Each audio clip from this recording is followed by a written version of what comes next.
Tome la mano del hermano que tiene a su lado. Padre Celestial, te damos muchas gracias por permitirnos estar aquí nuevamente, Señor, para aprender de tu palabra. Sabes, Señor, que habíamos quedado pendiente con el capítulo 12 del libro de Daniel. Aprendimos muchas cosas en los 11 primeros capítulos. Pero ya hoy, por tu gracia y bendición, nos corresponde terminar el capítulo 12. Señor, danos sabiduría y entendimiento para comprender, para entender, y que esto se dibuje en nuestros corazones de tal forma que pueda darles el sentido a nuestras decisiones para el futuro, sabiendo, Señor, que hay un tiempo del fin, que tú estás obrando, Señor, esos tiempos y esas sazones, como lo hablas en el libro de los Hechos, y que a nosotros nos es permitido por la revelación bíblica, la completa, conocer pues todas las cosas en sus diferentes dispensaciones. Te doy gracias por cada uno de los hermanos y hermanas que están hoy acá. Te pido que abra su entendimiento, Señor, para comprender, y también que a mí me abra, Señor, mi boca para hablar de manera edificante, coherente, útil, en el nombre de Jesús. Amén y amén. Digan todos amén.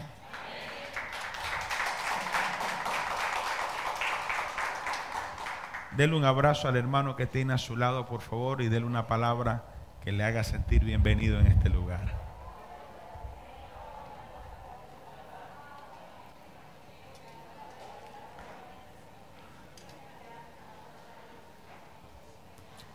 Al final tenemos que ver.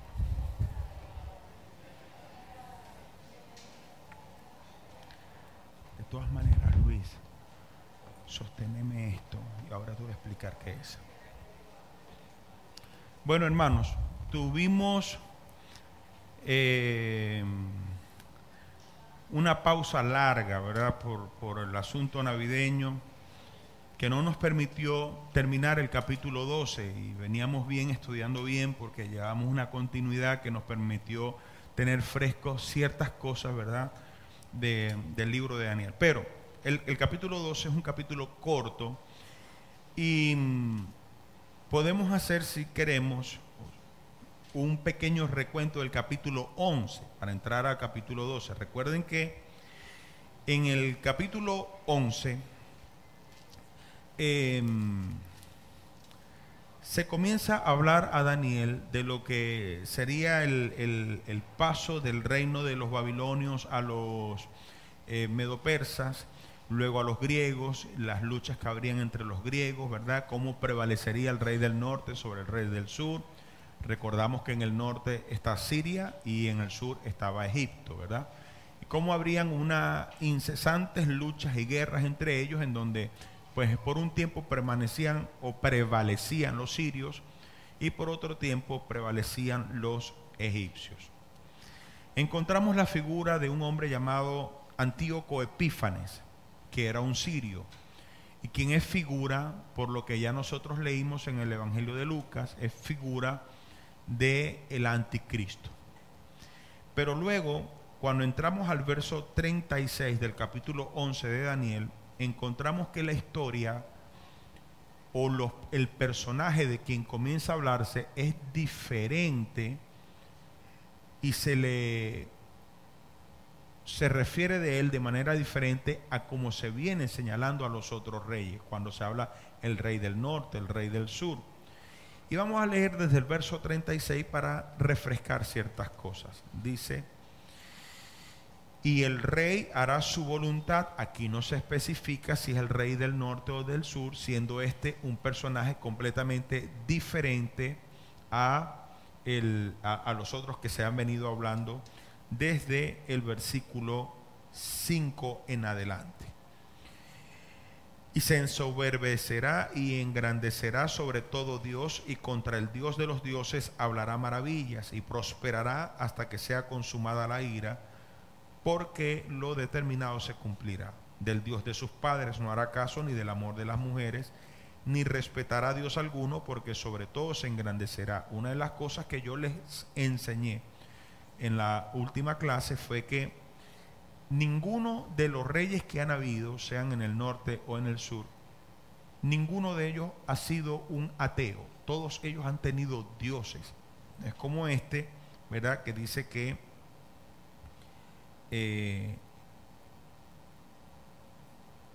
contra el Dios del Dios de sus padres no hará caso, ni respetará a Dios alguno.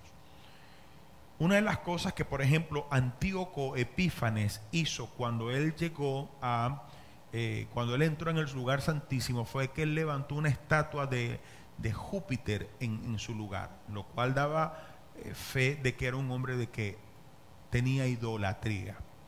Pero este hombre no muestra ninguna idolatría en el sentido de que aparenta no adorar ningún dios. Parece que sus intereses fueran otros, de otro tipo. Claro, nosotros sabemos luego, por lo que el libro Apocalipsis nos enseña, que este hombre surge por el poder del diablo, es sustentado por el poder del diablo y es en sí mismo la encarnación misma del diablo. No es que el diablo tenga un hijo que haya puesto en el vientre de alguna mujer, sino que se le señala como hijo del diablo porque el diablo le entregará todo su poder, ¿verdad? Ahora, el asunto es que este hombre comienza o las características que se mencionan de este hombre son diferentes a las características de los otros reyes que se han mencionado. Allí es donde nosotros nos damos cuenta de que se está hablando de un personaje diferente. Entonces dice, del Dios de sus padres no hará caso, ni del amor de las mujeres. Ya sabemos que es un hombre homosexual, y esto es una cosa bien interesante porque por lo menos yo hago un análisis en lo que es mi tiempo de vida, ¿no? Yo apenas tengo 46 años, pero en los 46 años de vida nunca había visto tanta homosexualidad como la hay ahora. O sea, es impresionante cómo uno llega a una tienda, a un negocio, a donde sea, y la homosexualidad es, pero un mal terrible, común, que ya se ve casi como normal por lo común que es. Bueno, este hombre tiene esas características. Ni respetará a Dios alguno, porque sobre todo se engrandecerá, mas honrará en su lugar al Dios de las fortalezas. Nosotros sabemos por 2 Corintios 10:4, cuando Pablo habla de las armas de nuestra milicia, que son poderosas en Dios para derribar fortalezas, y todas estas fortalezas son precisamente los argumentos que levanta el enemigo. Entonces, al referirse al Dios de la fortaleza, se refiere precisamente a Satanás. Mas honrará en su lugar al Dios de las fortalezas, Dios que sus padres no conocieron, no porque no fueran idólatras y toda idolatría es satánica, sino porque éste dará un culto directo al diablo, porque este hombre surge por Satanás mismo. Recuerden que cuando nosotros leemos 2 Tesalonicenses 2, dice que este hombre es levantado, o él aparece por el poder del diablo.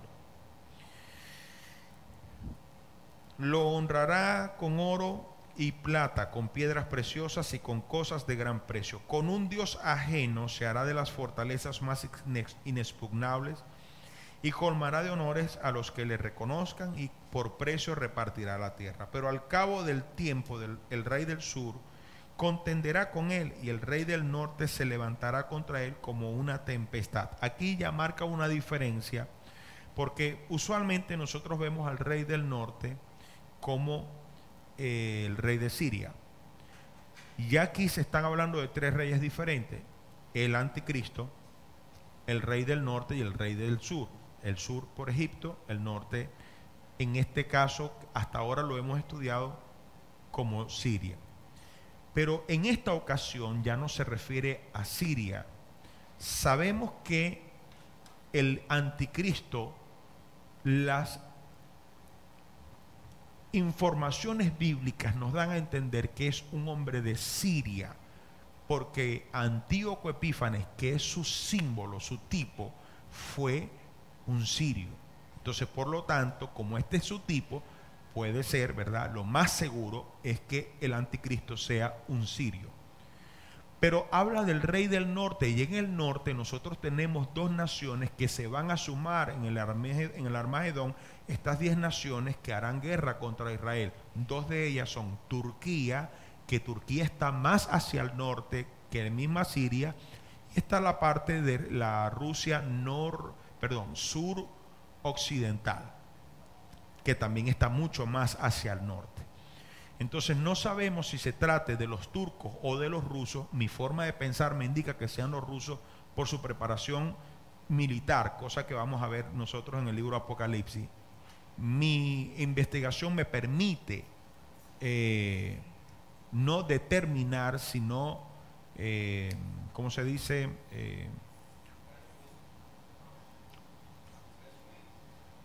Presumir que sea esta parte de Rusia sur occidental.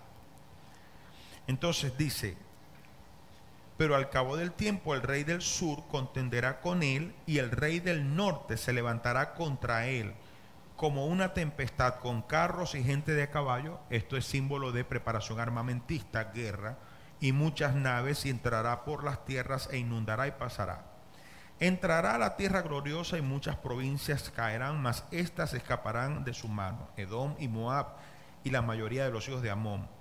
Extenderá su mano contra las tierras, y no escapará el país de Egipto. Y se apoderará de los tesoros de oro, de oro y plata, y de todas las cosas preciosas de Egipto, y los de Libia y de Etiopía le seguirá. Pero noticias del oriente y del norte lo atemorizarán, y saldrán con gran ira para destruir y matar a muchos. Cuando habla ya del oriente, estamos hablando de que posiblemente se refiera a los chinos, aparte del norte, hablando de Rusia. Y plantará las tiendas de su palacio entre los mares y el monte glorioso y santo, mas llegará a su fin y no tendrá quien le ayude. O sea, este hombre va a pasar por un conjunto de circunstancias políticas, sociales, internacionales, de las que se va a recuperar, y él va a lograr gobernar. Pero a fin de cuentas, como el barro y el hierro no pueden mezclarse, y ellos están unidos por alianzas humanas, finalmente estos que se están uniendo a él, o que se unen a él, finalmente se le van a voltear. Eso lo vamos a ver a detalle cuando lleguemos al libro Apocalipsis.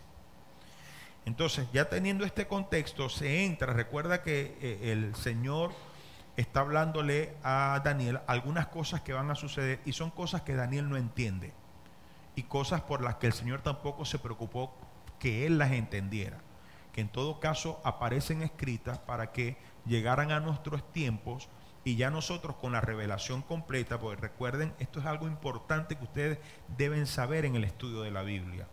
Uno a veces lee algunos pasajes del Antiguo Testamento, y uno dice: Dios mío, pero si aquí dice tal cosa, y luego uno consigue en el Nuevo Testamento otra cosa. Lo que pasa es que la revelación bíblica fue progresiva. ¿Qué significa esto? Que la verdad bíblica no se dio a conocer toda de una sola vez, ni a través de un solo hombre. Y ahorita vamos a ver, por ejemplo, en el capítulo 2, al entrar allí, dice: en aquel tiempo, o sea, ya el tiempo del fin, se levantará Miguel, el gran príncipe que está de parte de los hijos de tu pueblo. Ya nosotros hablamos, yo les expliqué acerca de las potestades, acerca de los dominios, de los tronos. Yo les expliqué cómo funcionan estos ángeles y cuál es la organización militar que existe en torno a esto, ¿no? Y Miguel es el ángel que cuida, que vela. Él es el principado de Israel. En el capítulo 10, verso 13, ya se nos decía, de Daniel estoy hablando, se nos decía: mas el príncipe del reino de Persia se me opuso durante 21 días, pero aquí Miguel, uno de los principales príncipes, vino para ayudarme, y quedé allí con los reyes de Persia. O sea, hay varios principados. Estos principados están por naciones, y uno de esos principados es Miguel. Miguel es el principado de Israel. Usted no verá a Miguel peleando por Venezuela. Miguel pelea por Israel. Entonces dice: el gran príncipe que está de parte de los hijos de tu pueblo. Ahí está la aclaración de localización de tu pueblo Israel. y será tiempo de angustia. Es más, leamos también en Apocalipsis capítulo 12, verso 7, donde también se nos habla de Miguel. Dice: después hubo una gran batalla en el cielo. Miguel y sus ángeles luchaban contra el dragón, y luchaban el dragón y sus ángeles. Allí vemos, ¿verdad?, que es un asunto de guerra espiritual, y es Miguel quien está luchando a favor del pueblo de Israel. Es interesante esto porque nos lleva a preguntarnos: ¿quién será el principado de Venezuela? No lo sabemos. Pero que hay un principado de parte de Dios sobre Venezuela, lo existe. En eso no hay duda. ¿Por qué? Porque sabemos que hay varios principados. Volvamos otra vez a Daniel 10:13. Mas el príncipe del reino de Persia se me opuso durante 21 días. Pero aquí Miguel, uno de los principales príncipes. O sea, hay varios principados. Así como de parte de Dios hay varios principados, de parte del diablo también hay varios principados. Entonces hay un principado de Satanás sobre Venezuela, pero hay un principado de Dios sobre Venezuela, y por supuesto el bien siempre prevalece sobre el mal. Sobre todo entre tanto que la nación se humilla a Dios y busca de Dios. Ahora, dice: y será tiempo de angustia cual nunca fue después de que hubo gente hasta entonces, pero en aquel tiempo será libertado tu pueblo, todos los que se hallen escritos en el libro. Hablando de aquel tiempo y de esa angustia, dice en Mateo 24:21. Mire cómo se va complementando la revelación progresiva. Mateo 24:21. Porque habrá entonces gran tribulación, cual no la ha habido desde el principio del mundo hasta ahora, ni la habrá. O sea, esto que va a suceder es algo que nunca se ha vivido. Solo se vivirá una vez, y después de eso no volverá a vivirse algo similar. En Marcos capítulo 12, verso 19, también el Señor nos refiere lo mismo, y dice: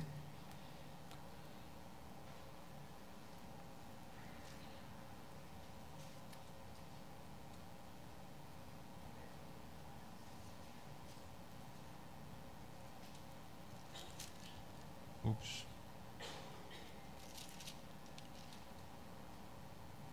13:19. Porque aquellos días serán de tribulación, cual nunca ha habido desde el principio de la creación que Dios creó hasta este tiempo, ni la habrá. En Joel capítulo 2, verso 2, Joel está un poquito más adelante de Daniel, dice: día de tinieblas y de oscuridad, día de nube y de sombra, como sobre los montes se extiende el alba, así vendrá un pueblo grande y fuerte, semejante a él, no lo hubo jamás, ni después de él lo habrá, en años de muchas generaciones. Jeremías capítulo 30, verso 7. El profeta Jeremías señala unas palabras muy tremendas. Dice: ah, cuán grande es aquel día, tanto que no hay otro semejante a él. Tiempo de angustia para Jacob, pero de ella será librado. Recuerde que ya aquí se está hablando del fin, pero escúchenme y mírenme por favor. El Señor no le está dando ciertos detalles específicos a Daniel, porque Dios no le dio la revelación completa a Daniel. De hecho, la revelación completa de lo que son los tiempos del fin incluye lo que el Señor le muestra a Jeremías, lo que le muestra a Daniel, lo que le muestra o lo que Jesús mismo comparte en Mateo 24, lo que Pablo también menciona en 2 Tesalonicenses, y lo que luego Juan muestra en Apocalipsis. Entonces son varios libros donde hay diferentes porciones que nos dan el cuadro completo. Entonces no podemos tomar lo que viene como una cuestión literal en el detalle. O sea, Dios le está dando solo una idea general. Los detalles son plasmados posteriormente a medida que fueron sumándose porciones a la revelación. ¿Me están entendiendo, hermanos? Entonces dice: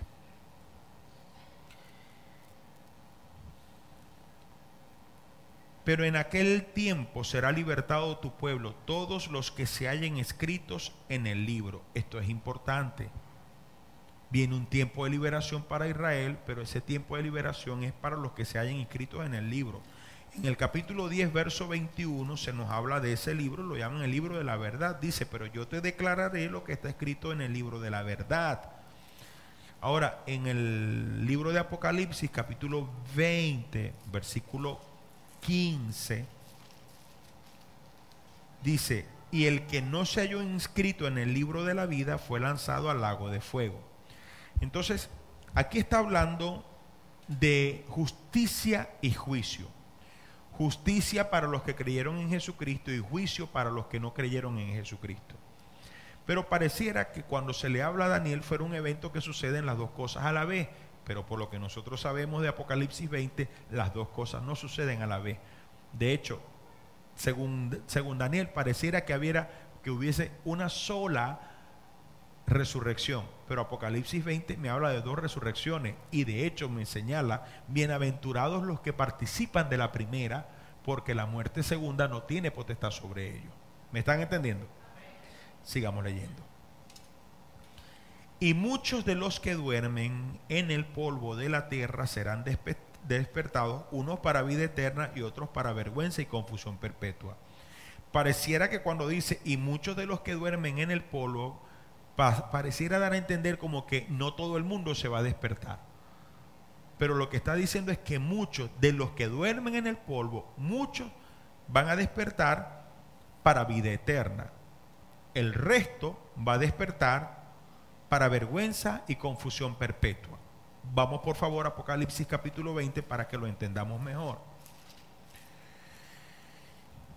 Dice a partir del verso 4, estoy en Apocalipsis 20, y vi tronos y se sentaron sobre ellos los que recibieron facultad de juzgar, y vi las almas de los decapitados por causa del testimonio de Jesús y por la palabra de Dios, los que no habían adorado a la bestia ni a su imagen, y que no recibieron la marca en sus frentes ni en sus manos, y vivieron y reinaron con Cristo 1000 años. Pero los otros muertos no volvieron a vivir hasta que se cumplieron 1000 años. Esta es la primera resurrección. Fíjense que a Daniel se le da una información general, pareciera ser una sola resurrección. Incluso si uno lo lee a detalle, pareciera como que algunos finalmente se levantan, unos para justicia, otros para perdición, pero otros quedan dormidos. Pero no es eso lo que se está diciendo. Está diciendo, muchos de los que duermen despertarán para justicia, el resto para vergüenza y confusión perpetua. Pero Juan, por la revelación que Jesús le da en Apocalipsis, les dice que hay unos que se van a levantar, que son los primeros, y son muchos, despertarán del polvo. Estos, verá, dice, reinarán con Cristo 1000 años. Pero los otros muertos, o sea que queda otro grupo, de los muchos queda otro grupo que no se despiertan del polvo todavía. Esta es la primera resurrección. Bienaventurado y santo el que tiene parte en la primera resurrección. La segunda muerte no tiene potestad sobre esto, sino que serán sacerdotes de Dios y de Cristo y reinarán con él 1000 años. Cuando los 1000 años se cumplan, Satanás será suelto de su prisión y saldrá a engañar a las naciones. Esto es otra cosa importante, que están en los 4 ángulos de la tierra, a Gog y a Magog, a fin de reunirlos para la batalla, el número de los cuales es como la arena de la mar. Y subieron sobre la anchura de la tierra y rodearon el campamento de los santos y la ciudad amada, y de Dios descendió fuego del cielo y los consumió. Y el diablo que los engañaba fue lanzado. Bueno, a donde quiero ir es, bajemos por favor hasta el versículo 11. Y vi un gran trono blanco y al que estaba sentado en él, de delante del cual huyeron la tierra y el cielo, y ningún lugar se encontró para ellos. Y vi los muertos, grandes y pequeños, de pie ante Dios, y los libros fueron abiertos. Obviamente, si está hablando de muertos, está hablando de los muertos que no participaron de la primera resurrección, sino que quedaron en el polvo. Los que van a la segunda resurrección, que no es para vida, sino para la muerte segunda. y ningún lugar se encontró para ellos. Y vi a los muertos, grandes y pequeños, de pie ante Dios, y los libros fueron abiertos, y otro libro fue abierto, el cual es el libro de la vida. Y fueron juzgados los muertos según las cosas que estaban escritas en los libros, según sus obras. Y el mar entregó los muertos que había en él, y la muerte y el Hades entregaron los muertos que había en él, en ellos, y fueron juzgados cada uno según sus obras. Y la muerte y el Hades fueron lanzados en el lago de muerte, en el lago de fuego. Esta es la muerte segunda. Y el que no se halló inscrito en el libro de la vida fue lanzado al lago de fuego. Cuando ya tenemos esta información, entendemos lo que dice Daniel, o lo que el Señor le dice a Daniel. Y muchos de los que duermen en el polvo de la tierra serán despertados, unos para vida eterna, primera resurrección, son sacerdotes con Cristo, son reyes y sacerdotes, pero después se levantan los otros 1000 años después. Estos se levantarán para vergüenza y confusión perpetua. ¿Por qué? Porque al no ser encontrados en el libro de la vida, ellos pasan directamente al lago de fuego que arde con azufre. Los entendidos resplandecerán como el resplandor del firmamento, y los que enseñan la justicia a la multitud como las estrellas a perpetua eternidad. Ya esto tiene que ver con la recompensa y la gloria mostrada en los hijos de Dios revestidos de incorrupción e inmortalidad. Porque recordarán ustedes, hermanos, que en nosotros se va a manifestar lo que se manifestó en Cristo en su resurrección. Ahora, Cristo cuando resucita, en los primeros días de su resurrección, Él fue reconocible por sus discípulos, por lo menos por los más cercanos. Los que iban con el camino de Emaús no lo reconocieron, sino hasta que dio gracias por los alimentos. Pero de resto, cuando Él se apareció a los 11 lo reconocieron. Pero a medida que el tiempo fue pasando, por ejemplo, encontramos que Juan, cuando está en la isla de Patmos, el Señor le habla a sus espaldas. Cuando lo ve, no lo reconoce, cae muerto, porque la gloria de Cristo era ya diferente, había crecido su gloria, se había manifestado con más poder.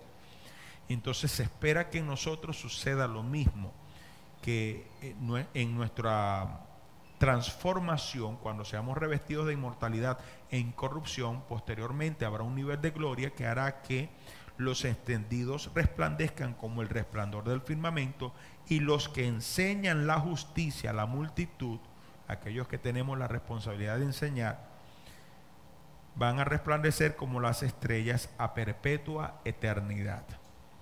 Vale la pena servir al Señor, a pesar de los golpes y de las cosas y de las lavativas que a veces pasan.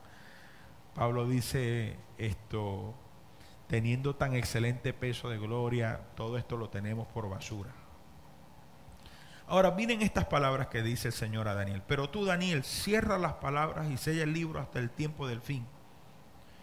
Muchos correrán de aquí para allá y la ciencia se aumentará. Este es un pasaje que ha sido mal interpretado, porque piensan que la ciencia a la cual se hace mención allí es a la ciencia física, o sea, la que ha permitido el avance, que podamos tener carros, teléfonos, comunicarnos vía internet, o lo que se llamaría un mundo globalizado. Y esa no es la ciencia a la que se refiere allí. Cuando nosotros vemos, por ejemplo, en 1 Timoteo capítulo 6, verso 20,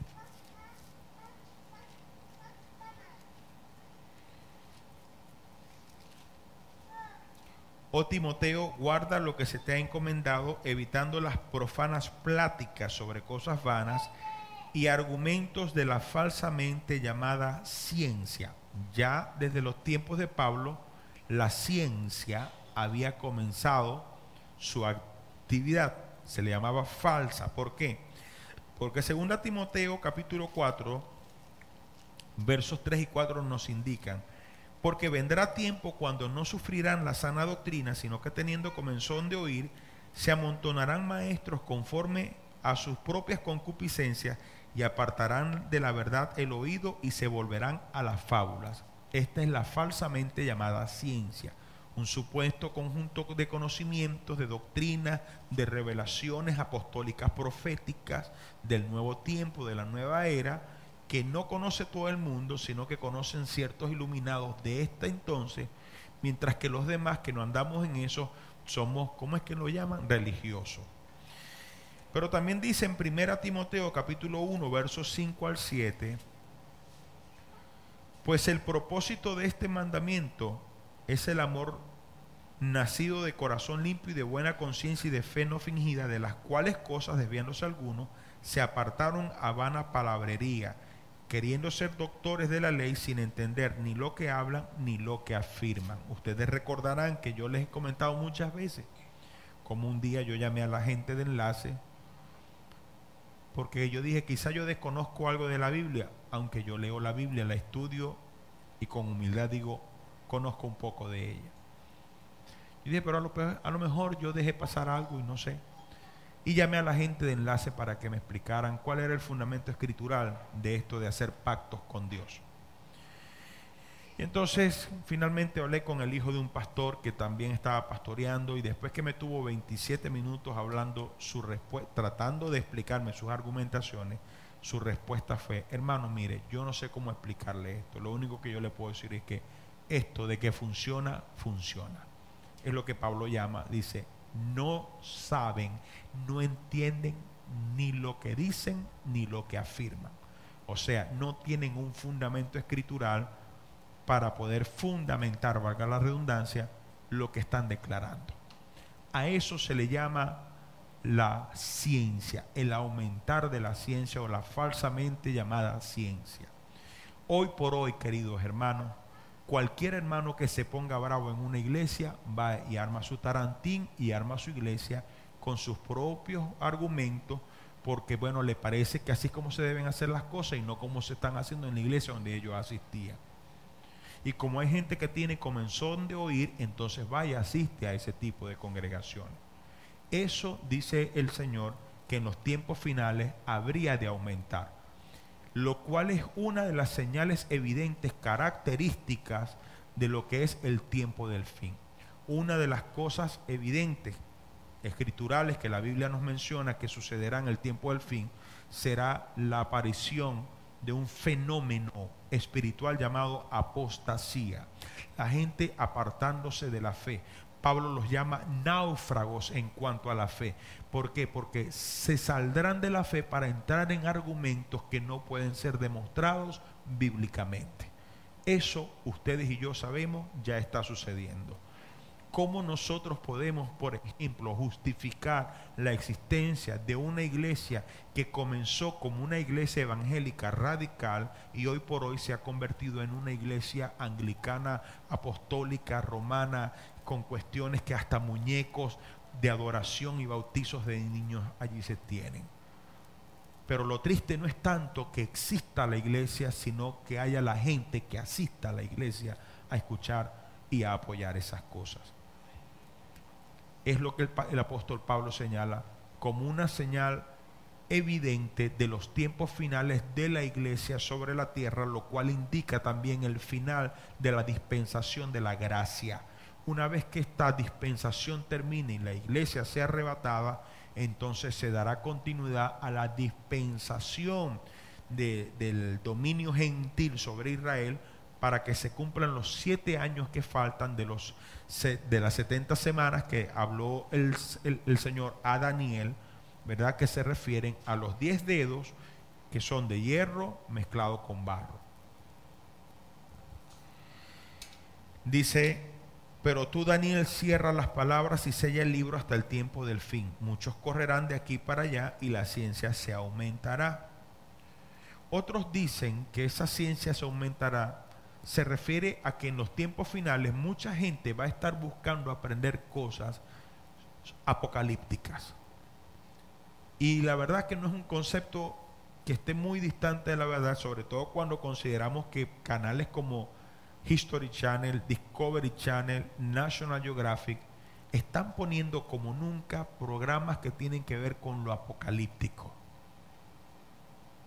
Entonces buscan, claro, no en las fuentes como en las fuentes propias, pero van buscando en esto y en lo otro. Entonces, bueno, hay un cierto grado de verdad. Pero el verdadero elemento, el principal, tiene que ver con el hecho de que la gente va a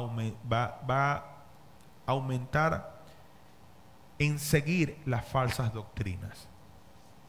¿Cómo puedo yo, y insisto en esto, ofrecerle a Dios dinero por la salvación de mis hijos a través de un pacto, cuando yo estoy establecido sobre un nuevo pacto, el cual invalida a los demás o los deja ya sin validez? Y es un pacto que dice que está establecido sobre mejores promesas y que además es eterno, porque la sangre de Cristo no tiene fecha de expiración. Entonces yo no puedo aparecerme ahora con un nuevo pacto para obtener las promesas o los beneficios que el nuevo pacto en la sangre de Cristo me ofrece, ahora conseguirlos a través del dinero. O sea, eso, hermanos, lamentablemente es algo antibíblico. Es la falsamente llamada ciencia que aumentará, ha aumentado. Me parece curioso que mucha gente cristiana de aquí de Cabimas vea los programas de la maratónica y esté pactando. O sea, a mí eso me parece curioso. Pero a veces nos pasa lo siguiente, que la gente escucha lo que quiere oír. Una vez estamos en un sitio buscando leña para hacer una fogata. Y en todos los sitios donde creíamos que se vendía leña, preguntábamos y no había leña. Llegamos a un sitio donde evidentemente vendían solamente refresco. Y había un niñito que atendía ahí, yo le pregunto, ¿hay leña? Y él me dice, refresco. O sea, él oyó lo que quería oír, porque eso era lo que él vendía. Él no vendía leña, él vendía refresco. Pero yo no quería refresco, yo quería leña. Entonces muchos hermanos oyen simplemente lo que quieren oír. Pero eso no viene en esta iglesia. Dios mediante. Y yo, Daniel, miré y he aquí otros dos que estaban en pie, el uno a este lado del río y el otro al otro lado del río. Y dijo uno al varón vestido de lino, que es el Señor, que estaba sobre las aguas del río, ¿cuándo será el fin de estas maravillas? Y oí al varón vestido de lino que estaba sobre las aguas del río, el cual alzó su diestra y su siniestra al cielo y juró por el que vive por los siglos, que será por tiempo, tiempos y la mitad de un tiempo, o sea, 1 año, 2 años y la mitad de 1 año, 3 años y medio. Y cuando se acabe la dispersión del poder del pueblo santo, todas estas cosas serán cumplidas. Y yo oí, mas no entendí. Esto es bien interesante, sobre todo porque yo mencioné el domingo antepasado a toda la iglesia y posteriormente yo mencioné en la reunión ministerial que muchas veces Dios permite con toda intencionalidad cosas que nosotros no entendemos. Porque para obedecer a Dios no es necesario entenderle. Mucha gente condiciona su obediencia a Dios por lo que entienden. La obediencia a Dios está condicionada por el amor, no por lo que uno entiende. Porque a veces Dios no quiere que entendamos ciertas cosas en ciertos momentos, sino después, como hay otras cosas que nunca las llegaremos a entender, como está escrito en Deuteronomio 29:29, las cosas reveladas pertenecen a los hombres y las ocultas pertenecen a Dios. Y yo oí, mas no entendí. Dije, Señor mío, ¿cuál será el fin de estas cosas? Él respondió, anda, Daniel, pues estas palabras están cerradas y selladas hasta el tiempo del fin. Como diciendo el Señor, mira, yo te estoy mostrando esto, pero esto es para que lo lea otra gente. Esto tú no lo vas a entender. Muchos serán limpios y emblanquecidos y purificados. Los impíos procederán impíamente y ninguno de los impíos entenderá, pero los entendidos comprenderán.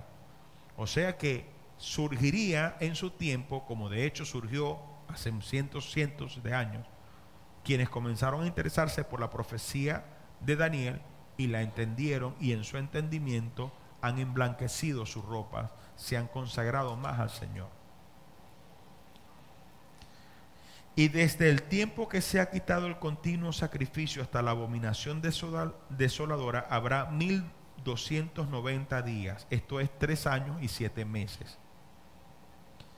Pero ya le había dicho que eran 3 años y 6 meses, que son 3 años y medio. Bienaventurado el que espere y llegue a 1335 días, 3 años, 8 meses y 15 días. Que según vamos a leer luego en Apocalipsis y otros libros, se refiere al recoger los despojos de muertos que van a quedar cuando el Señor venga, porque cuando el Señor venga, no crea que el Señor vendrá de una manera mágica y convertirá esto en un jardín.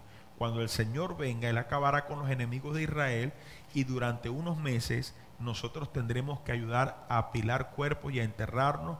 O sea, será un proceso de reconstrucción. Eso lo vamos a ver en el libro de Apocalipsis.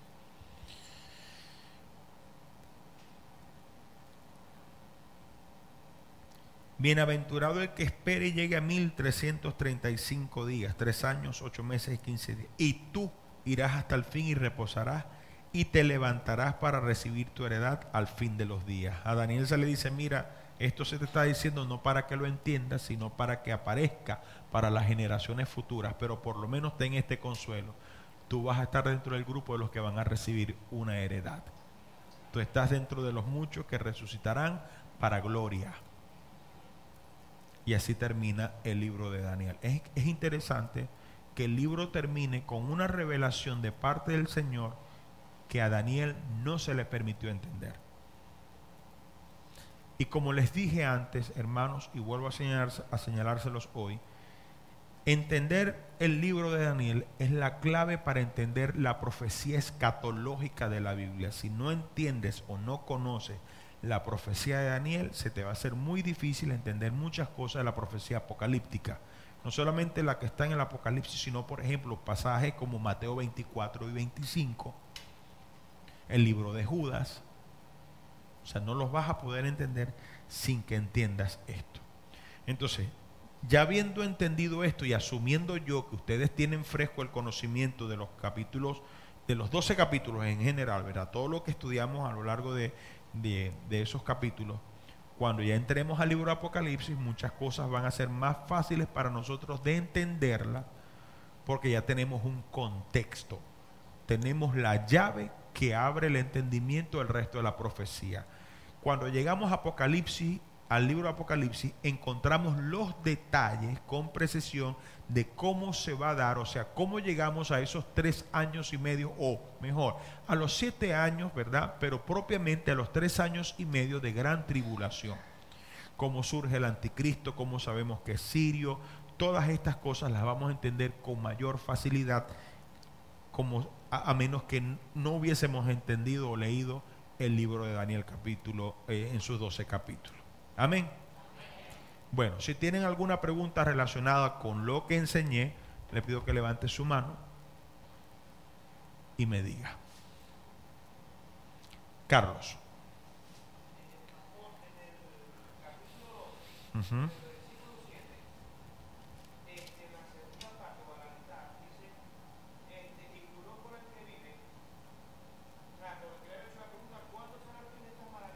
Uh-huh.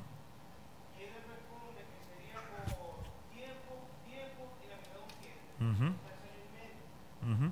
Y cuando se acabe la dispersión del poder del pueblo santo, todas estas cosas serán cumplidas. Uh-huh. Cuando se refiere se acabe la dispersión del poder del pueblo santo, cuando finalmente hubo la dominación babilónica, una de las maldiciones que Dios le había dicho al pueblo de Israel en Deuteronomio 28, a partir del verso 15 en adelante, era que ellos serían dispersos por las tierras. O sea, una de las promesas clave de Dios es que Dios le promete a Israel una tierra. Una tierra. Y en esa tierra habría un reino y habría un rey. Al estar dispersos no podría cumplirse la profecía.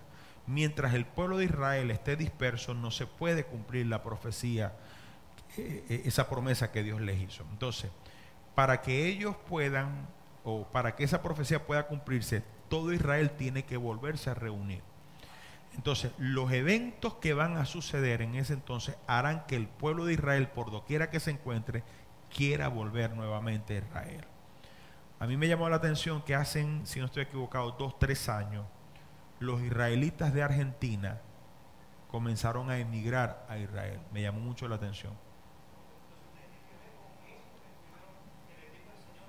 Claro, pero esta dispersión de la que habla aquí en Daniel sucede en el contexto de los 7 años de la gran tribulación. O sea, lo que nosotros veamos ahorita son solamente señales, porque estamos en la dispensación de la gracia. O sea, eso no se puede dar ahorita. siempre conseguiremos israelitas esparcidos en el mundo. Pero esta dispersión o el retorno de los dispersos sucederá en el contexto de la gran tribulación, que es cuando Romanos capítulo 9, 10 y 11 nos habla de que Israel entonces como nación reconocen a Jesucristo como el Mesías. Porque Israel tiene dos pecados. Tiene el pecado personal de no haber recibido al Mesías, tiene el pecado nacional de haber rechazado a su Mesías. A los suyos vino y los suyos no le recibieron. Y cuando Poncio Pilato se los presentó, él les dijo: ay, no lo queremos como rey. Entonces, ¿qué hacemos con él? No, que su sangre sea sobre nosotros y sobre nuestros hijos. Entonces, ese doble rechazo se verá compensado por un Israel arrepentido, que en medio de la tribulación, porque Israel es perseguido y es tiempo de angustia para Jacob, pero también Dios habrá de tener provisión y protección para ellos, para poder preservar a la nación. Pero la nación, en medio de aquella lucha y confrontación, se da cuenta de que Jesucristo es el Mesías. Entonces, a eso es a lo que se refiere. ¿Le quedó claro? Very well. ¿Alguna otra pregunta?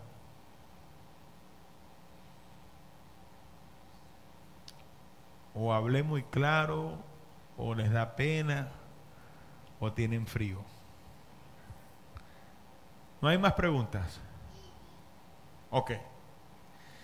Entonces, bien, el próximo martes, con el favor de Dios, comenzamos con el libro Apocalipsis. ¿Ah? Ah. Empezamos con el libro Apocalipsis. Si nos permitimos, vamos hasta allá y vamos a leer los primeros 4 versículos que nos queden como abreboca. La revelación de Jesucristo.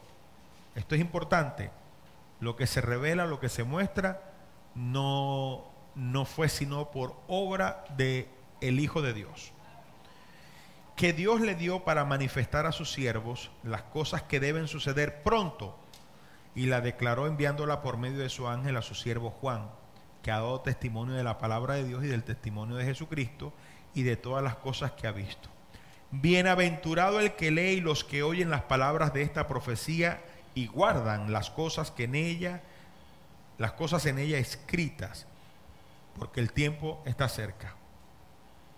Bueno, ustedes le harán un bien a su alma si ustedes vienen a escuchar y a leer y a aprender de estas palabras y ponerlas por obra, porque el tiempo está cerca y está más cerca de lo que pensamos. Amén. Bueno, qué bendición que pudimos estudiar el libro de Daniel. Yo tenía tanto deseo desde hace tiempo de poderlo estudiar y me parece que fue un estudio magnífico. Pudimos entender muchas cosas en la práctica, en lo que está sucediendo a nivel político en muchas naciones, lo de las naciones que la Biblia revela, las 10 naciones que estos 10 cuernos que se unen en contra de Israel, por qué tienen que ser estos vecinos más cercanos. Bueno, fue una cosa muy interesante. La sucesión de los gobiernos, particularmente los griegos, no se le da esa importancia al imperio romano en la sucesión de los emperadores, ni tampoco se le da esa importancia a la sucesión de los emperadores medo-persas, marcada la excepción de Ciro y Jerjes, quienes fueron utilizados para que Israel pudiera reconstruir tanto los muros de Jerusalén, el templo, la ciudad, etcétera, ¿no? Pero fuera de eso, los detalles más específicos aparecen sobre el imperio griego, porque de estos griegos se levanta Antíoco Epífanes, quien viene a ser la figura principal y el tipo del anticristo en quien centraremos nuestra atención en el libro Apocalipsis, sobre todo sobre la base de lo que dijo Pablo en 2 Tesalonicenses 2. Dice que ya está en acción el misterio de la iniquidad, solo que hay quien al momento se lo detiene. Pero habla de este inicuo cuyo advenimiento es por obra de Satanás. Entonces hay una importancia centrada en un personaje que repercute mundialmente para mal, pero que él mismo representa el final de todo. Entonces es muy interesante todo lo que hemos estudiado hasta ahora. Y una cosa que quiero dejarles como reflexión, cómo Daniel era considerado tan respetuosamente, tan queridamente en el cielo, porque era un hombre de Dios. Dígame, mi hermano.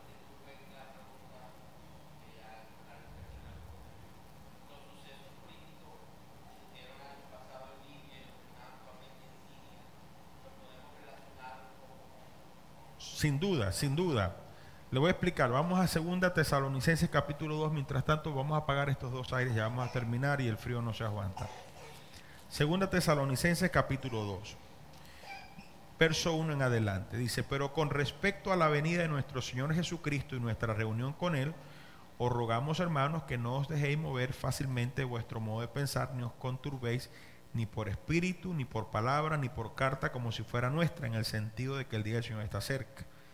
Nadie os engañe en ninguna manera, porque no vendrá sin que antes venga la apostasía y se manifieste el hombre de pecado, el hijo de perdición, el cual se opone y se levanta contra todo lo que se llama Dios o es objeto de culto, tanto que se sienta en el templo de Dios como Dios, haciéndose pasar por Dios.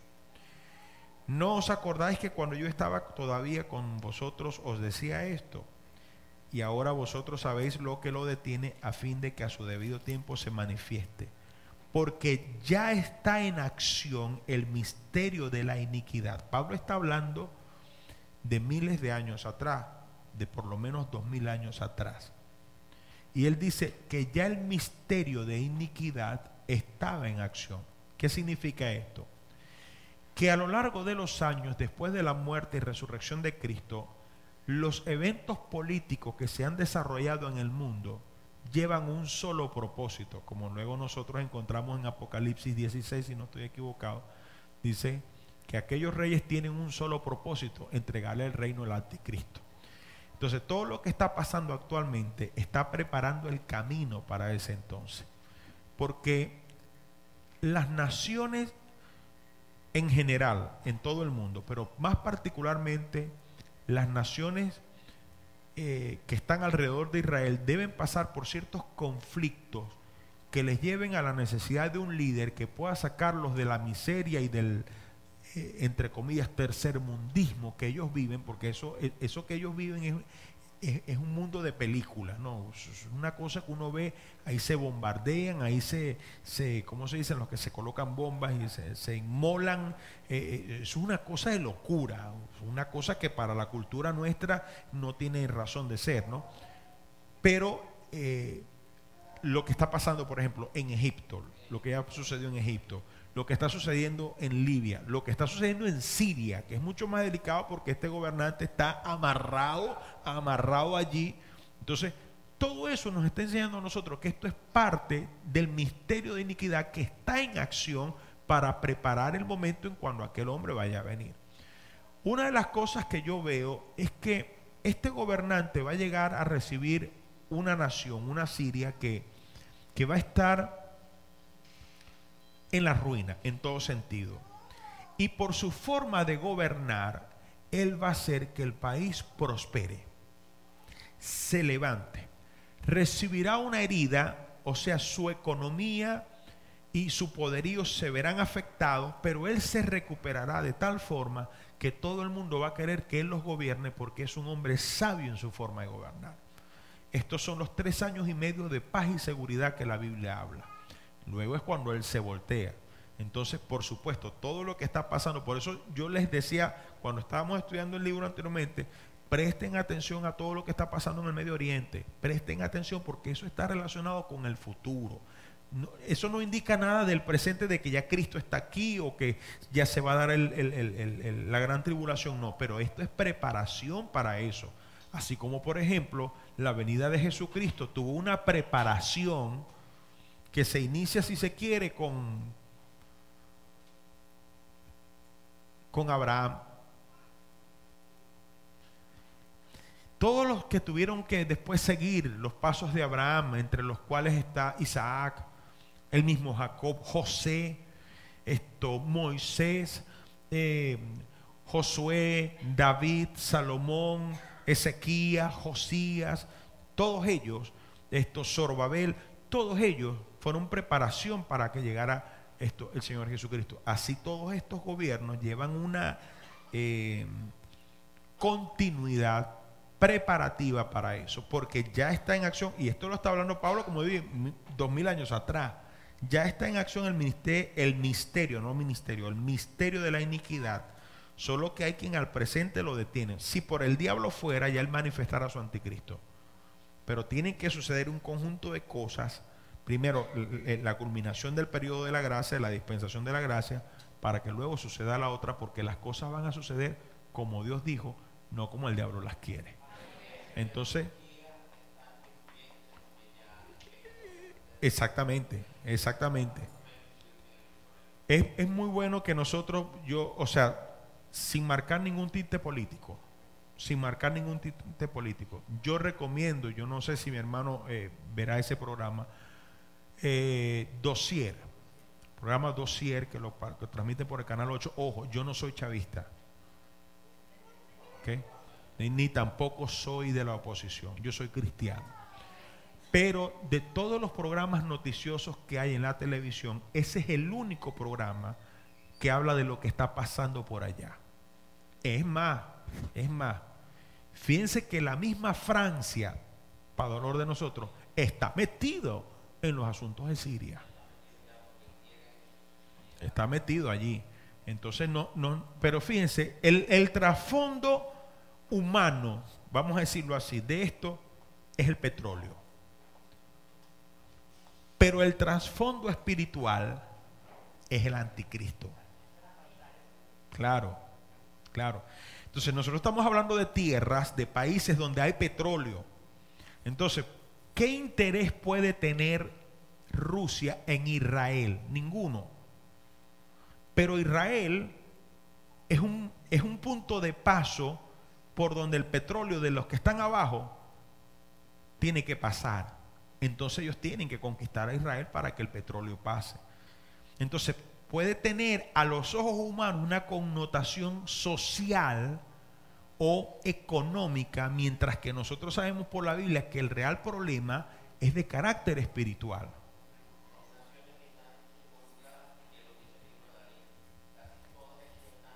Fueron las 10 que estuvimos hablando. Hablamos de Egipto, Cisjordania, Franja de Gaza, Libia, Turquía, Siria,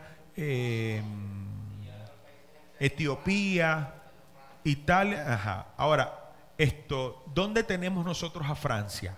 Francia la tenemos pegada a Italia. Entonces va a llegar un momento que la acción, porque Italia tiene ahorita una economía que está en picada. De hecho, Italia está quebrada económicamente, igual que España también. Y la economía más sólida en Europa ahorita es la de Alemania, y en segundo lugar está la de Francia. Ahora, la acción de los franceses en Siria va a llevar a que en algún momento, y no les extrañe que dentro de la noticia, dentro de 3 o 4 meses, veamos que Italia está tomando partido en esto también. Y va a tener preponderancia porque es preparación, porque por necesidad Italia es una de las naciones que viene en contra de Israel. Entonces, todo lo que está pasando está asociado con eso. Por eso yo les recomendaría que estuvieran viendo esos programas y lamentablemente, no es porque tal y sea un programa chavista, etcétera y tal, pero el asunto es que ese señor se informa de lo que está pasando por allá. Es el único que nos informa, porque CNN a veces dice una que otra cosita, pero no le da continuidad a lo que está pasando con todos los países aledaños. No solamente con Israel, con Cisjordania, con la Franja de Gaza, Egipto. O sea, lo que ha pasado en Egipto es grave. Tienen una guerra civil horrible. O sea, ahorita el que se le ocurra ir para esos países de visita, de vacaciones, lo que está buscando es un tiro, porque esa gente se está matando. Entonces tiene razón con eso, mi hermano. Todo lo que está pasando allá es parte de lo que va a llevar a ese futuro. Bueno, lo dejamos hasta aquí. Vamos a diezmar y a ofrendar.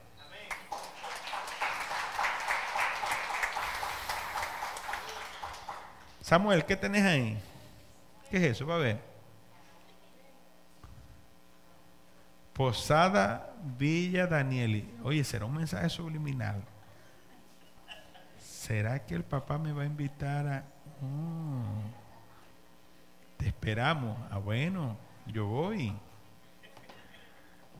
Samuel, toma, mira. Ajá. ¿Quién te dio eso? ¿Quién te lo dio? ¿Es mío? ¿Ah? Ah, Rocío. Ah. Rocío Pereira, le dice Roseli. Hermanos, díganme con sinceridad, no me engañen, por favor. ¿Aprendieron algo con el libro de Daniel? Sí. Con Apocalipsis vamos a aprender cosas tremendas, tremendas.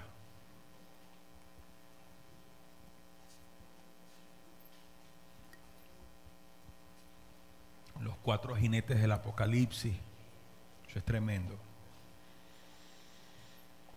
Las 2 batallas, está una que es la de Gog y Magog, que es después de los 1000 años de Cristo, pero está otra, que es cuando las naciones van en torno a Israel con el anticristo. Eso es otra batalla. Interesante. El falso profeta, el dragón, la mujer vestida de escarlata, el sello en las manos o en la frente. ¿Sabían ustedes, por ejemplo, que en ciertos países de Europa ya se está usando un chip intradérmico? Ya en ciertos países, si no estoy equivocado, como Dinamarca y Holanda, si no estoy equivocado, están implantando un chip en la palma de la mano donde aparece toda la información suya, la bancaria y la hospitalaria. Usted va al médico, ya no tienen que buscar la carpeta donde están sus... No. Le pasan ahí el chip y ahí aparece todo lo que usted ha tenido. Usted va al banco, mete su cosa y tal, ya saben cuánto tienen o cuánto no tienen. Va para el supermercado, chaca, listo. Ya eso se está probando. Tiene alrededor de 5 años en prueba. Y la gente lo ve como un avance tecnológico. Nosotros no. Bueno, pónganse en pie.